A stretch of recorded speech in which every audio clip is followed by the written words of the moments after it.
जी का खालसा, वाहिगुरु जी की फतेह। धन श्री गुरु अर्जन देव जी महाराज अपनी बाणी विच फरमान कर रहे हैं कि हे भाई, तू उस साध संगत दे विच जुड़ के बैठ जिथे हरि परमात्मा का नाम का सिमरन होवे, जिथे परमात्मा की कीर्ति गायन की जाए। ते महाराज जी कह रहे हैं कि जदों तू गुरु की संगत विच बैठ के सिमरन करेगा ते तैनूं उसका लाभ की प्राप्त होगा। असल दे विच गुरमुखो असीं गुरु की साध संगत, मैं सारियां दी गल नहीं, पर बहुत मात्रा दे विच असीं गुरु की संगत इस करके करते हाँ कि सानूं परिवारक सुख मिल जाता। इस करके साडी बहुती अरदास गुरु के चरणों में यही होती है कि सानूं धन चाहिए, कारोबार में सफलता चाहिए है, सानूं शरीरक तंदुरुस्ती चाहिए है, परिवार सुख शांति चाहिए है, बच्चियां की चढ़ती कला की अरदास कराते हैं। पर कदे आपां सोचिया है कि जिथे आपां दुनिया के पदार्थ की मांग गुरु के चरणों च करते हैं ते महाराज कहते अगर तू एक दात गुरु को मंग लवे ते तैनूं मुड़ मुड़ के मंगना नहीं पवेगा। ते जदों आपां गुरबाणी पढ़ते हैं ते महाराज जी कहते मांग ना, मैं ये नहीं कहता कि तू ना मांग, गुरु जी मांग ना, मांगन नीका, पर तैनूं मांगण की जांच होनी चाहिए कि तू गुरु को मंग की रहा। कहते मांगना मांगन नीका, हर जस गुरु ते मंग। भी जदों तू गुरु दे कोल आवे सब तो पहला तू परमात्मा का नाम मंग, परमेश्वर की इबादत मंग, गुरु का नाम मंग। ते जदों गुरु तेरे ते टुट के तेरी झोली च नाम पावेगा ते मार्ग नाम की प्राप्ति सारे पदार्थों का सुख, फिर तेनों बार बार मंगण की लोड़ नहीं पड़ती। जिवें महाराज जी फरमान करे नौ निधि, नौ निधि का अर्थ है जी नौ खजाने, नौ निधि 18 सिद्धि, 18 ताकतां, जिन्हां ताकतां नूं प्राप्त करके देवते बनी जाते हैं, जिन्हां ताकतां नूं प्राप्त करके सिद्ध पुरुष बनते हैं, जिन्हां ताकतां नूं प्राप्त करके मनुष्य करामाती बन जाते हैं। ते गुरु जी की कहते हैं गुरबाणी विच, कहते नौ निधि, नौ खजाने, 18 सिद्धि, 18 ताकतां, 18 शक्तियां जिहड़ियां हन पिछे लगियां फिरे। कहते तेरे पिछे तुरनगियां, तेरे चरणों में सिजदा करनगियां, तेरे चरणों में सिर झुका देणगियां। पर एक शर्त महाराज जी कह रहे हैं, जो हर हृदय सदा बसा। भी उन्होंने चरणों में सिर झुकाती है ये लक्ष्मी माया देवी, जिन्होंने हृदय विच परमात्मा का नाम वसा लिया। हुण गुरु अर्जन देव जी महाराज करे तित जाए बह सत संगति।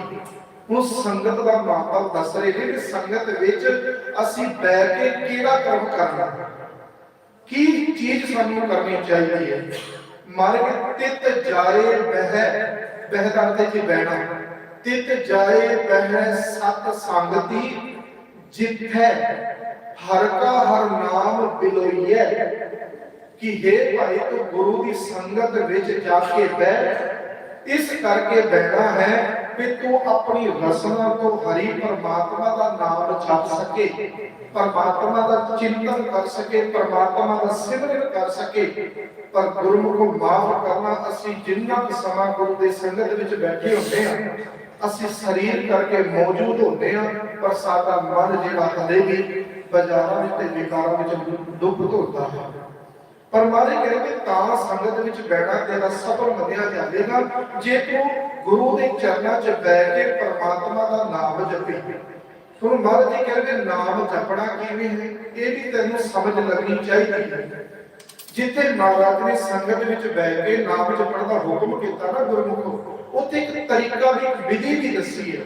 हुण कितनी वारी आपां वाहिगुरू जपदे हां पर साडे जीवन विच रस नहीं भरिया जांदा। हुण साडी रसना जिहड़ी है वो वाहिगुरू बोलदी है, अंतर जिहड़ा साडे सुखा तो सुखा पिया है, कारण कि साडे कोल विधि नहीं, ਸਾਡੇ ਕੋਲ ਜੁਗਤ ਨਹੀਂ, ਤੇ ਜੁਗਤ ਤਾਂ ਆਵੇਗੀ ਜਦੋਂ ਇਸ ਗੁਰਬਾਣੀ ਨੂੰ ਸਮਝ ਆਵੇ, ਗੁਰਬਾਣੀ ਨੂੰ ਵਿਚਾਰਾਂਗੇ। ਹੁਣ ਬਗੈਰ ਸਮਝ ਤੋਂ, ਬਗੈਰ ਵਿਚਾਰਨ ਤੋਂ ਸਾਨੂੰ ਕਿਵੇਂ ਪਤਾ ਲੱਗੇਗਾ ਵੀ ਗੁਰੂ ਕੀ ਕਹਿ ਰਿਹਾ ਹੈ, ਗੁਰੂ ਸਾਨੂੰ ਸਮਝਾਉਣਾ ਕੀ ਚਾਹੁੰਦੇ ਨੇ। ਹੁਣ ਮਾਲਿਕ ਕਹਿੰਦੇ ਤਿਤ ਜਾਏ ਬਹਿ ਸਤ ਸੰਗਤੀ, ਜਿੱਥੇ ਹਰ ਕਾ ਹਰ ਨਾਮ ਵਿਲੋਈਐ, ਸਹਿਜੇ ਹੀ ਹਰ ਨਾਮ ਲਹੋ। ਸਹਿਜੇ, ਸਹਿਜੇ ਦਾ ਅਰਥ ਹੈ ਧਿਆਨ ਜੋੜ ਕੇ ਪ੍ਰੇਮ ਦੇ ਨਾਲ ਕੀ ਕਰਨਾ ਹੈ ਗੁਰਮੁਖੋ, ਵਾਹਿਗੁਰੂ ਉਚਾਰਨ ਕਰੋ, ਵਾਹਿਗੁਰੂ ਵਾਹਿਗੁਰੂ ਵਾਹਿਗੁਰੂ। ਸਹਿਜੇ ਹਰ ਨਾਮ ਬਿਲੋਈਐ, ਜੈਸੇ ਤਤਨਾ ਜਿਹੋ ਮਹਾਰਾਜ ਕਹਿ ਰਹੇ ਵੀ ਗੁਰੂ ਦੇ ਚਰਨਾਂ ਵਿੱਚ ਬੈ ਕੇ ਤੂੰ ਸਹਿਜੇ ਵਾਹਿਗੁਰੂ ਦਾ ਪ੍ਰੇਮ ਨਾਲ ਨਾਮ ਜਪ, ਔਰ ਇਸ ਤਰ੍ਹਾਂ ਧਿਆਨ ਜੋੜ ਕੇ ਜਪ ਕਿ ਉਹਦੇ ਵਿੱਚ ਜਿਹੜਾ ਮਹੱਤਵ ਹੈ, ਤਤ ਹੈ, ਗਿਆਨ ਮੂਲ ਹੈ, ਗਿਆਨ ਵਿਚਾਰ ਹੈ, ਉਹਦੇ ਵਿੱਚ ਤੇਰਾ ਮਨ ਜਿਹੜਾ ਪਰਚਿਆ ਜਾਂਦਾ। ਜਿਸ ਤਰ੍ਹਾਂ ਸਵਾਣੀ ਦੁੱਧ ਰਿੜਕਦੀ ਹੈ ਨਾ, ਉਹਦਾ ਧਿਆਨ ਦੁੱਧ ਦੇ ਉੱਤੇ ਫੋਕਸ ਕਰਦੀ ਹੈ। ਕਿਉਂ? ਕਿਉਂਕਿ ਅਗਰ ਜਿਸ ਰੱਸੀ ਨਾਲ ਉਹ ਦੁੱਧ ਰਿੜਕਦੀ ਹੈ ਨਾ, ਅਗਰ ਉਹ ਥੋੜੀ ਜਿਹੀ ਟੇਢੀ ਹੋ ਜਾਵੇ ਤੇ ਮਿੱਟੀ ਦਾ ਜਿਹੜੀ ਉਹ ਭਾਂਡਾ ਹੈ, ਉਹ ਗੜਵਾ ਹੈ, ਉਹ ਟੁੱਟ ਜਾਵੇਗਾ ਤੇ ਨਾ ਦਹੀਂ ਹੱਥ ਲੱਗੇਗੀ, ਨਾ ਮੱਖਣ, ਤੇ ਨਾ ਘਿਓ ਹੱਥ ਲੱਗੇਗਾ। इसी तरह हमारे करे सहजे ही हर नाम बोलिए जैसे ततना जाए, फिर तेरे मन के अंदर इस तरह परमात्मा का नाम जाना चाहिए भी एक बारी जितया होया वाहिगुरू तेरे जीवन विच ठंड पा देवे। हुण जदों आपां गुरबाणी पढ़दे हां, सतगुरां ने भगतां ने पट्टर साहिबान ने नाम के उत्ते बहुत जोर दिता है, और ये नहीं कि आपा वाहिगुरू का नाम नहीं जपते, नाम आपा सारे जपते हैं। गुरबाणी कह रही है राम राम करता सब जग फिरे, वे नाम के सारे जपते हैं, पर राम ना पाया जाए, पर है कोई जिसमें रब मिलिया हो, रब प्राप्त हो गया हो। हुण जदों आपां गुरबाणी नूं पढ़दे हां, विचारदे हां ते सानूं समझ लगदी है कि नाम है कि नाम जपना किवें। ਹੁਣ ਮਹਾਰਾਜ ਜੀ ਕਹਿੰਦੇ ਨਾਮ ਤੇਰੇ ਜੀਵਨ ਦਾ ਇੱਕ ਤਤ ਮੂਲ ਹੈ। ਸਤਿਗੁਰੂ ਜੀ ਕਹਿ ਰਹੇ ਨੇ ਇੱਕ ਬੜਾ ਪਿਆਰਾ ਉਦਾਹਰਣ ਸੁਖਮਨੀ ਸਾਹਿਬ ਵਿੱਚ ਮਹਾਰਾਜ ਜੀ ਨੇ ਦਿੱਤਾ ਜੀ। ਮਹਾਰਾਜ ਕਹਿੰਦੇ ਨਿਰਗੁਣ ਯਾਰ ਯਾਨੀਆਂ, ਦੇਖੋ ਨਾਲ ਸਾਡੇ ਲਈ ਅਰਦਾਸ ਕਰ ਰਹੇ ਨੇ ਗੁਰੂ ਅਰਜਨ ਦੇਵ ਜੀ। ਮਹਾਰਾਜ ਜੀ ਕਹਿ ਰਹੇ ਨੇ ਕਿ हे ਮੇਰੇ ਸਤਿਗੁਰ ਪਰਮਾਤਮਾ, ਇਹ ਮਨੁੱਖ ਜਿਹੜੇ ਇਆਣੇ ਹਨ ਇਹਨਾਂ ਨੂੰ ਸਮਝ ਨਹੀਂ, ਸਾਡੇ ਲਈ ਅਰਦਾਸ ਕਰਦਾ ਲੈ ਰਹੇ ਨੇ ਗੁਰੂ ਅਰਜਨ ਦੇਵ ਜੀ। ਨਿਰਗੁਣ, निर्गुण का अर्थ जिहदे कोल कोई ज्ञान नहीं। निर्गुण यार यानिया, यानिया का अर्थ है बच्चा बेसमझ। निर्गुण यार यानिया सो प्रभ सदा समान। हुण की कह रहे महाराज गुरु अर्जन देव जी कि तू परमात्मा के नाम नूं संभाल के रख। मारे कहने इस तरह परमात्मा के नाम नूं संभाल कि जिस तरह तेरे मन में जपया होया वाहिगुरू का नाम तेरे अंदर टिक जाए। निर्गुण यार यार सो प्रभ सदा संभाल जिंद किया। क्यों जपना? इतने सो का अर्थ है जी क्यों जपना, इतने सवाल जिवें मर के सो का अर्थ है क्यों, क्यों जपीए जी नाम। हुण मालिक कहते आ मैं तेनू समझाता क्यों मैं तेनू नाम जपण वास्ते कह रहा। कहते जिंद किया जिसने तेनू पैदा किया, इस करके तेनू कह रहे मैं उसका नाम जप।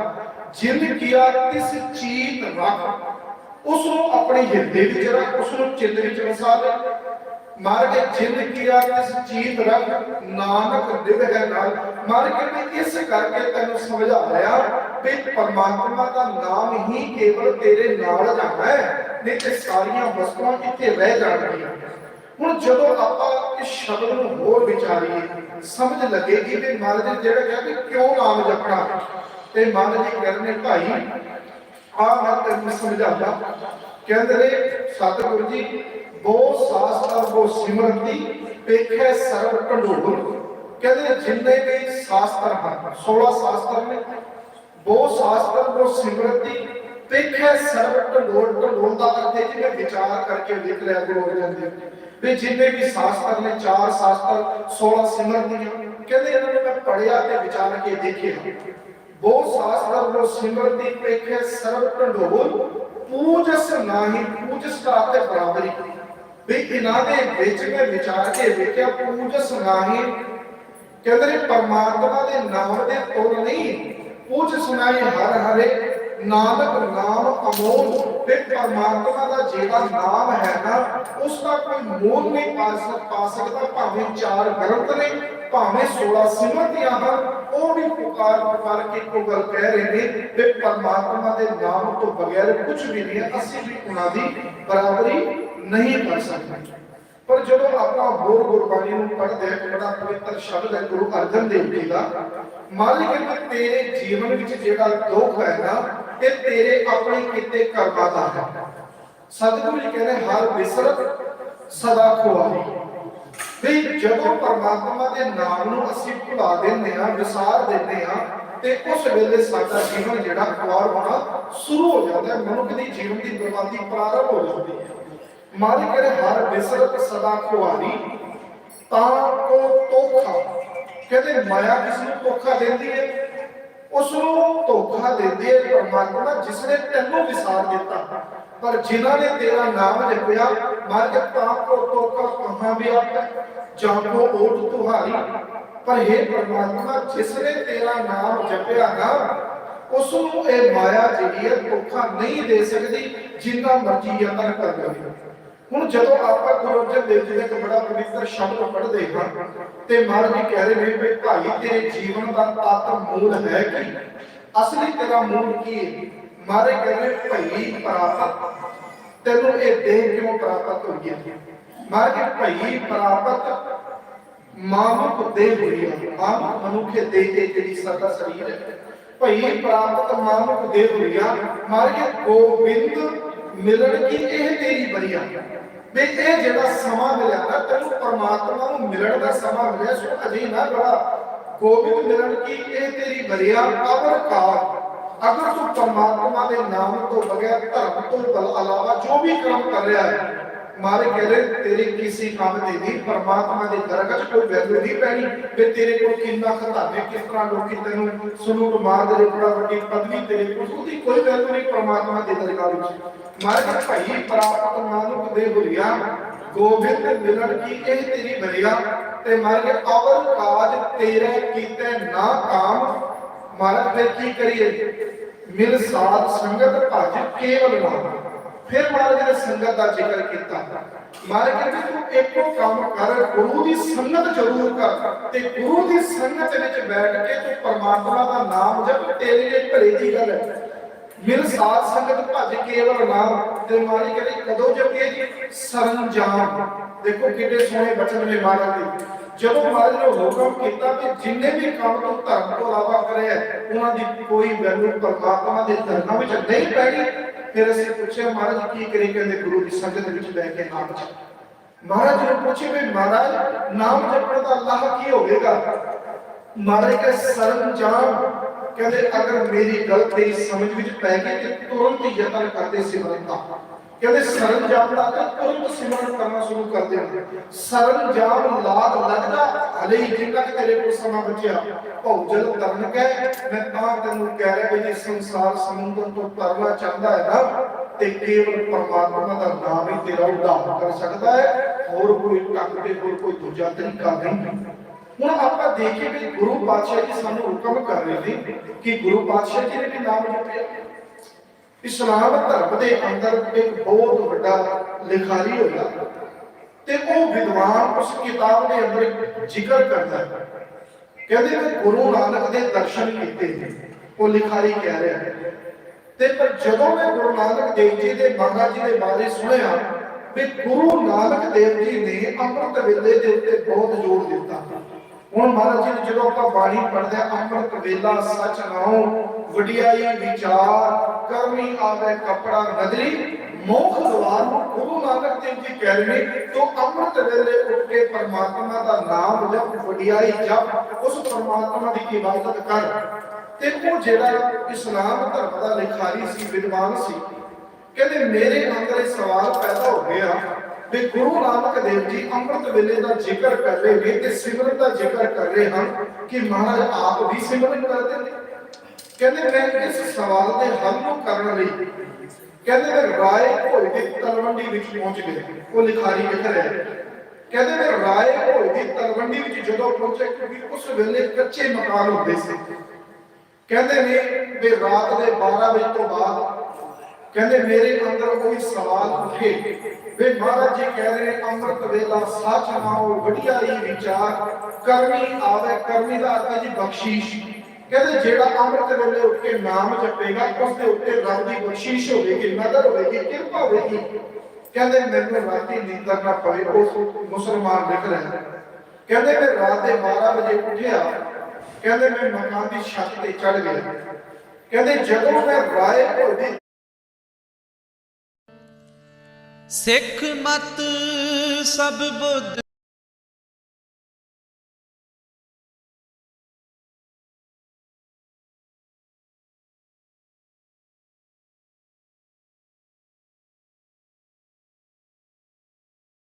ਤਲਵੰਡੀ ਦੇ ਵੱਲ ਧਿਆਨ ਮਾਰ ਕੇ ਵੇਖਿਆ ਤੇ ਸਾਰੇ ਲੋਕ ਸੁੱਤੇ ਹੋਏ ਸਨ, ਕਿਉਂਕਿ ਉਸ ਵੇਲੇ ਲਾਈਟ ਨਹੀਂ ਸੀ, ਦੀਵੇ ਜਗਾਉਂਦੇ ਸਨ ਲੋਕੀ।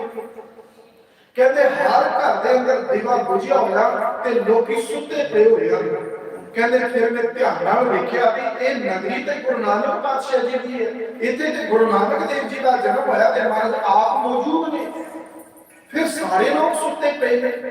ਫਿਰ ਧਿਆਨ ਨਾਲ ਵੇਖਿਆ ਤੇ ਇੱਕ ਮਕਾਨ ਦੇ ਅੰਦਰ ਇੱਕ ਨਿੱਕਾ ਦਾ ਦੀਵਾ ਜਗ ਰਿਹਾ, ਪੂਰੀ ਤਲਵੰਡੀ ਦੇ ਅੰਦਰ ਇੱਕ ਕਮਰੇ ਦੇ ਅੰਦਰ ਦੀਵਾ ਜਗ ਰਿਹਾ। ਕਹਿੰਦੇ ਨੇ ਮੈਂ ਮਕਾਨ ਦੀ ਛੱਤ ਤੋਂ ਥੱਲੇ ਉਤਰਿਆ, ਮੇਰੇ ਮਨ ਵਿੱਚ ਸਵਾਲ ਪੈਦਾ ਹੋਇਆ ਵੀ 12 ਵਜੇ ਤੋਂ ਬਾਅਦ ਹਨੇਰੀ ਰਾਤ ਜਿੱਥੇ ਸਾਰੇ ਰਾਏ ਹੋਏ ਤਲਵੰਡੀ ਦੇ ਲੋਕ ਸੁੱਤੇ ਪਏ ਹੋਏ ਨੇ, ਤਲਵੰਡੀ ਦੇ ਅੰਦਰ ਕੌਣ ਹੈ ਜਿਹੜਾ ਇੰਨੀ ਰਾਤ ਹੁੰਦੇ ਹੋਏ ਵੀ ਜਾਗ ਰਿਹਾ।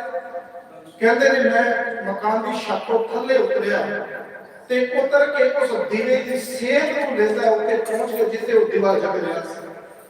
ਤੇ ਗੁਰਮੁਖੋ ਇਤਿਹਾਸਕਾਰ ਗੁਰੂ ਨਾਨਕ ਦੇਵ ਜੀ ਦੀ ਉਮਰ ਉਸ ਵੇਲੇ ਤਕਰੀਬਨ 14-15 ਸਾਲ ਦੀ ਲਿਖਦੇ ਜਦੋਂ ਇਹ ਘਟਨਾ ਵਾਪਰੀ। ਕਹਿੰਦੇ ਨੇ ਜਦੋਂ ਕਹਿੰਦੇ ਮੈਂ ਕੋਲ ਗਿਆ ਤੇ ਕਹਿੰਦੇ ਨੇ ਕਮਰੇ ਦਾ ਦਰਵਾਜ਼ਾ ਬੰਦ ਸੀ, ਪਰ ਥੋੜਾ ਜਿਹਾ ਦਰਵਾਜ਼ਾ ਖੁੱਲਿਆ ਹੋਇਆ ਸੀ। ਕਹਿੰਦੇ ਮੈਂ ਦਰਵਾਜ਼ੇ ਵੱਲ ਝਾਤ ਮਾਰ ਕੇ ਵੇਖਿਆ ਤੇ ਮੈਂ ਕੀ ਤੱਕਿਆ, ਕਹਿੰਦੇ ਨਿਰੰਕਾਰ ਰੂਪ ਗੁਰੂ ਨਾਨਕ ਮਹਾਰਾਜ ਪਾਤਸ਼ਾਹ ਚੌਂਕੜਾ ਮਾਰ ਕੇ ਬੈਠੇ ਹੋਏ ਨੇ। ਨੇਤਰ ਉਹਨਾਂ ਦੇ ਬੰਦ ਨੇ, ਅੱਖਾਂ ਵਿੱਚ ਉਹਨਾਂ ਦੇ ਨੀਰ ਨੇ। ਗੁਰੂ ਨਾਨਕ ਦੇਵ ਜੀ ਦੇ ਅੱਖਾਂ 'ਚ ਨੀਰ ਨੇ। ਕਹਿੰਦੇ ਨੇ ਬੜੀ ਸੁਰੀਲੀ ਆਵਾਜ਼ ਤੇ ਉਹ ਆਪਣੀ ਰਸਨਾ ਤੋਂ ਸ਼ਬਦ ਬੋਲਦੇ ਨੇ। ਉਹ ਫਕੀਰ ਲਿਖ ਰਿਹਾ ਹੈ ਲਿਖਾਰੀ, ਉਹ ਸ਼ਬਦ ਬੋਲਦੇ ਨੇ, ਉਹ ਰਸਨਾ ਤੋਂ ਜਪਦੇ ਨੇ ਵਾਹਿਗੁਰੂ ਵਾਹਿਗੁਰੂ ਵਾਹਿਗੁਰੂ। ਕਹਿੰਦੇ ਵਾਹਿਗੁਰੂ ਦੇ ਨਾਮ ਦੀ ਆਵਾਜ਼ ਮੇਰੇ ਕੰਨਾਂ ਨੂੰ ਪਵੇ। ਜਿਉਂ-ਜਿਉਂ ਵਾਹਿਗੁਰੂ ਦਾ ਸ਼ਬਦ ਮੈਂ ਸੁਣਾ, ਕਹਿੰਦੇ ਨੇ ਮੈਨੂੰ ਇੰਜ ਲੱਗੇ ਜਿਹੜੀ ਮੇਰੀ ਕੋਈ ਹੋਈ ਮੰਜ਼ਿਲ ਸੀ ਮੈਨੂੰ ਪ੍ਰਾਪਤ ਹੋ ਗਈ। ਕਹਿੰਦੇ ਮੈਂ ਧਿਆਨ ਨਾਲ ਵੇਖ ਰਿਹਾ ਸੀ, ਗੁਰੂ ਨਾਨਕ ਪਾਤਸ਼ਾਹ ਚੌਕੜਾ ਮਾਰ ਕੇ ਰੱਬ ਦੀ ਇਬਾਦਤ ਵਿੱਚ ਜੁੜੇ ਨੇ। ਕਹਿੰਦੇ ਨੇ ਇੰਨੀ ਕੁ ਦੇਰ ਵਿੱਚ ਗੁਰੂ ਨਾਨਕ ਪਾਤਸ਼ਾਹ ਜੀ ਦੀ ਮਾਤਾ ਜੀ ਆਏ।